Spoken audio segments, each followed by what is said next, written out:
ఏం చేస్తున్నావు మమ్మీ? మళ్ళీ చూడండి ఫ్రెండ్స్ లేకుండా అడుగుతున్నాను. అవును, నువ్వు చేసేది నాకు తెలుసు, వాళ్ళకి తెలియదు కదా. చెప్పు నీ సబ్స్క్రైబర్స్ కి. హాయ్ అండి, ఇక్కడైతే చపాతి చాయ్ అయితే చేస్తున్నాను. ఇక ఇవాళ బీరకాయ కూర అండి. ఇక చెప్పకూడదు కానీ నాకే అస్సలు పోలేదు. చాయ్ తాగుతావా అమ్మ అంటే నేను చాయ్ కాదు నాకు చపాతి కూడా కావాలని చెప్పింది. సరేలే అని చపాతి చాయ్ అయితే చేస్తున్నా. ఇంకా ఉప్పు వచ్చింది, ఇక వాసన వచ్చినట్టుంది. చపాతి కాదు మా ఆయనకు కావాలంట. కొత్తది ఇంకా మోసుకొచ్చిందండి. ఆయనకు 2 చపాతీల కర్రీ ఉంటే లెగ్స్ కూడా లేవు. ఏం లేవు, తెచ్చిన లేదు, ఇప్పుడే వచ్చాను మీకు.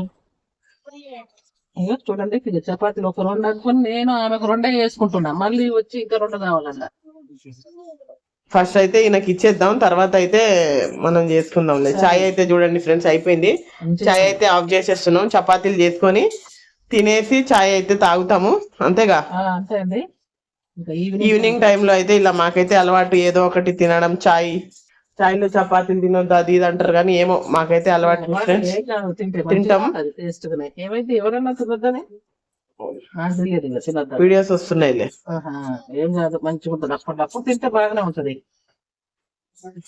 ఓకే మరి వాళ్ళకి బాయ్ చెప్పేసి. ఓకే అండి. ఇక చపాతీలు 2 అనుకున్నా, మళ్ళీ ఇంకా 2. ఇక మళ్ళీ ఇంకా ఎంతమంది వస్తారో ఈ పిండి అయిపోద్దో ఈ చాయ్ మళ్ళీ అంతే ఇక సెల్లారిపోద్ది ఇక మాకైతే. ఓకే అండి, నా వీడియో నచ్చితే ఒక చిన్న లైక్ చేయండి. బాయ్.